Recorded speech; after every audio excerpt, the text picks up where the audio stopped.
चांद के उस हिस्से पर जहां चंद्रयान 3 ने लैंड किया है वहां 14 दिनों तक रोशनी होती है और 14 दिनों तक बिल्कुल अंधेरा। तो फिर इन 14 दिनों तक चंद्रयान 3 अर्थ पर मौजूद इसरो की टीम से कैसे कांटेक्ट कर पाएगा? इंडिया चांद पर सॉफ्ट लैंडिंग करने वाला चौथा मुल्क तो बन गया है, लेकिन यहाँ के साउथ पोल पर आज से पहले कोई और कंट्री अपना स्पेसक्राफ्ट क्यों लैंड नहीं कर पाई? और अपोलो 11 को चांद तक पहुंचने में सिर्फ 3 दिन जबकि चंद्रयान 3 को 40 दिन क्यों लग गए? 23 अगस्त 2023 को चंद्रयान 3 की चांद के साउथ पोल पर कामयाब लैंडिंग ने बेशुमार सवालात को जन्म दिया है। 1959 में जब सोवियत यूनियन के लूना 2 स्पेसक्राफ्ट ने चांद पर पहली लैंडिंग की तो उसके बाद एक एक करके पावरफुल नेशंस का चांद पर जाने का सिलसिला शुरू हो गया। अभी तक टोटल 12 कंट्रीज की जानिब से 138 मून मिशंस लॉन्च किए जा चुके हैं।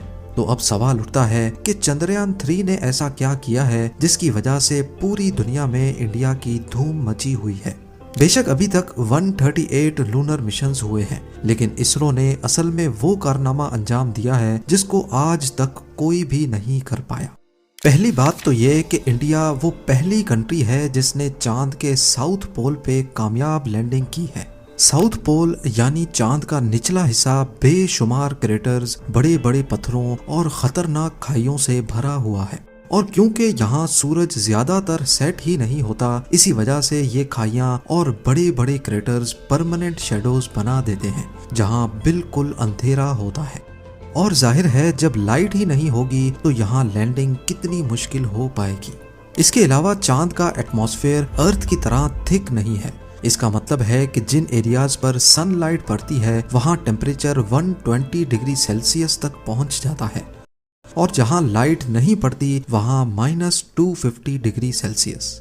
साउथ पोल पे इन शेडोज में इतनी ठंड होने की वजह से ऐसा माना जाता है कि यहाँ पर वाटर आइस मौजूद है, जो कि साइंटिफिक एतबार से दिलचस्प तो है, लेकिन ये एक्सप्लोरेशन में काफी मुश्किलात भी खड़ी कर सकती है। और जो सबसे बड़ा मसला यहाँ फेस करना पड़ता है वो है कम्युनिकेशन। चांद को देखा जाए तो इसका साउथ पोल अर्थ से ज्यादा दूर भी है और इसका कर्वेचर अर्थ का व्यू भी ब्लॉक कर रहा है। यहाँ लैंडिंग के वक्त रेडियो सिग्नल लॉस्ट होने का खदशा भी रहता है। 7 सितंबर 2019 को चंद्रयान 2 का विक्रम लैंडर चांद के साउथ पोल पे लैंड करने के लिए ऑर्बिटर से अलग होता है। इसमें लगे थ्रस्टर्स का काम लैंडर की स्पीड को कम करना था। सब कुछ प्लान के हिसाब से चल रहा था, लेकिन चांद के सरफेस से सिर्फ 2100 मीटर्स के डिस्टेंस पर विक्रम लैंडर का अर्थ पर मौजूद इसरो की टीम से कांटेक्ट टूट गया। उसके बाद क्या हुआ ये किसी ने देखा तो नहीं, लेकिन एनालिसिस से ये इशारा मिलता है कि Vikram lander fine braking phase के दौरान अपने पाथ से हट गया था और ज्यादा स्पीड से चांद के सरफेस से जाकर टकरा गया। पर इस क्रैश का अभी तक कोई सबूत नहीं मिल सका।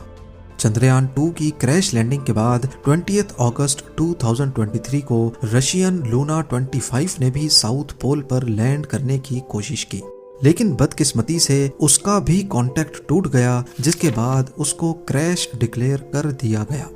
तो अब सवाल उठता है कि साउथ पोल अगर स्पेस क्राफ्ट लैंडिंग के लिए इतना डिफिकल्ट है तो फिर यहाँ जाने की जरूरत ही क्या है? इसका सीधा साधा जवाब है फ्यूचर स्पेस मिशंस के लिए अपनी मुश्किलें आसान करना। किसी भी स्पेस मिशन के लिए रॉकेट को अर्थ की ग्रेविटी से निकालना एक बहुत बड़ा मसला होता है। एक रॉकेट के साथ बूस्टर्स लगते हैं जो कि एक्स्ट्रा लिफ्ट प्रोड्यूस करते हैं। इस पूरे प्रोसेस में हद से ज्यादा फ्यूल इस्तेमाल होता है। रॉकेट को लिफ्ट करने के लिए हैरत अंगेज तौर पे 5000 केजी फ्यूल सिर्फ 1 सेकंड में जलता है। तो अब आप अंदाजा लगा लें कि जब तक रॉकेट स्पेस तक नहीं पहुंच जाता ये कितना ज्यादा फ्यूल बर्न करता होगा। इन्हीं मुश्किलात को आसान बनाने के लिए साइंसदानों के पास एक सॉल्यूशन है कि क्यों ना चांद पर ही एक बेस बनाई जाए। क्योंकि चांद पर ग्रेविटी बहुत कम है, इसी वजह से अगर वहां से स्पेस मिशन पे जाना होगा तो कम से कम फ्यूल में ये काम हो सकता है। पर मसला ये है कि कम फ्यूल ही सही, पर चांद पर फ्यूल आएगा कहां से?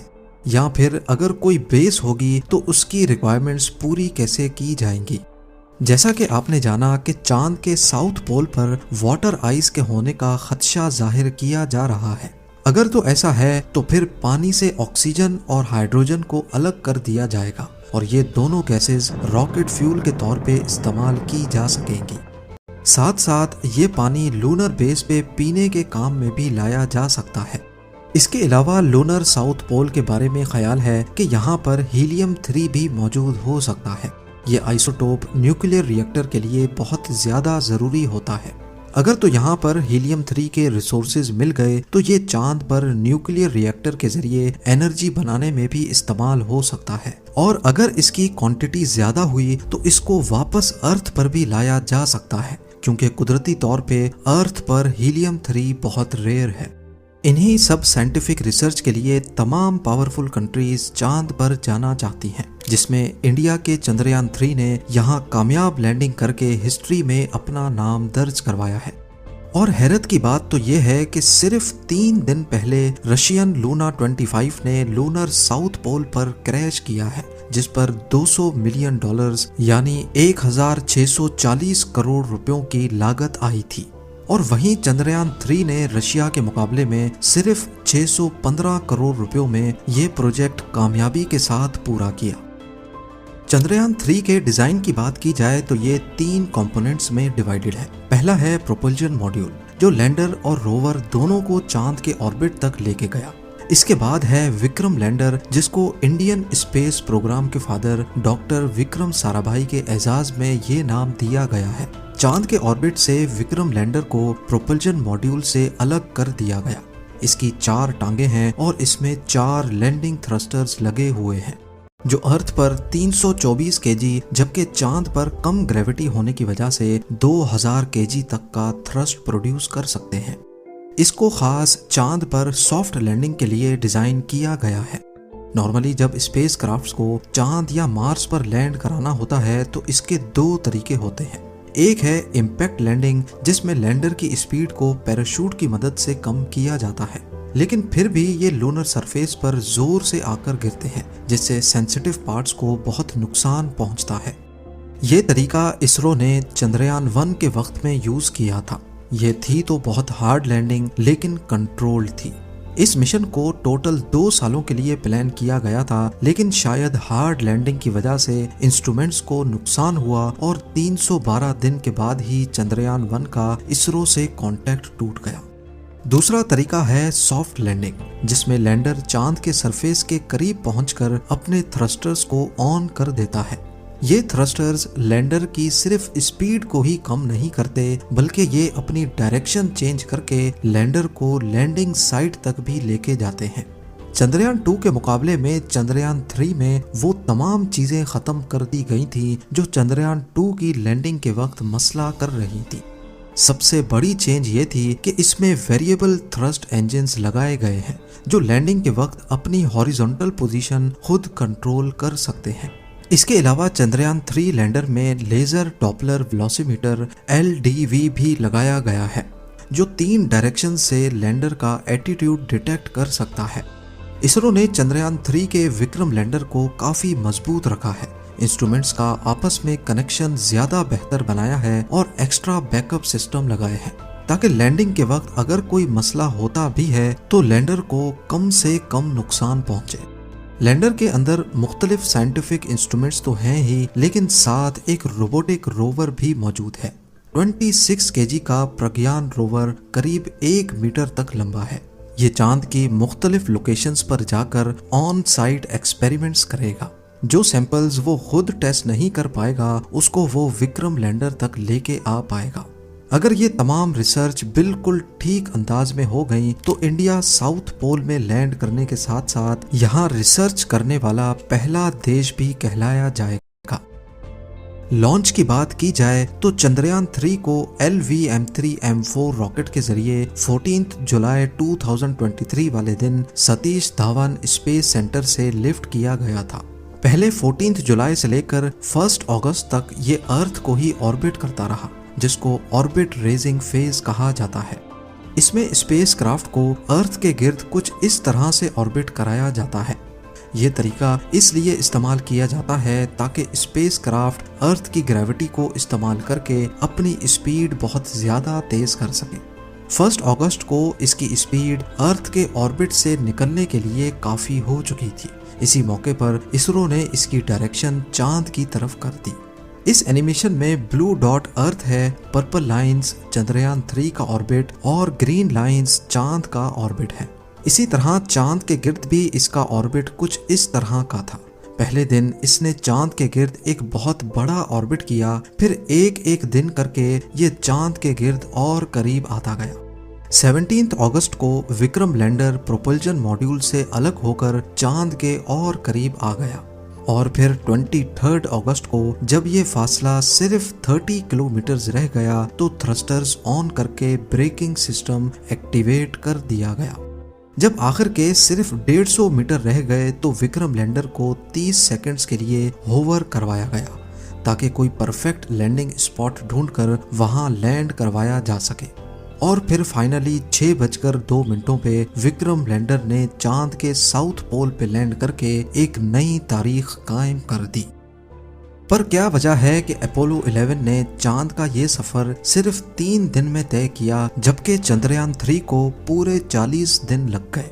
असल में ऐसा नहीं है कि चंद्रयान 3 चांद पर जल्दी नहीं पहुंच सकता था, ये सारी बात है प्रायोरिटीज की। अपोलो 11 एक क्रूड मिशन था, यानी ये वो पहला स्पेसक्राफ्ट था जिसको ह्यूमंस के साथ चांद पर लैंड करना था। यहाँ प्रायोरिटी क्रू को बाहिफाजत चांद तक लेके जाना और फिर वापस भी लाना था।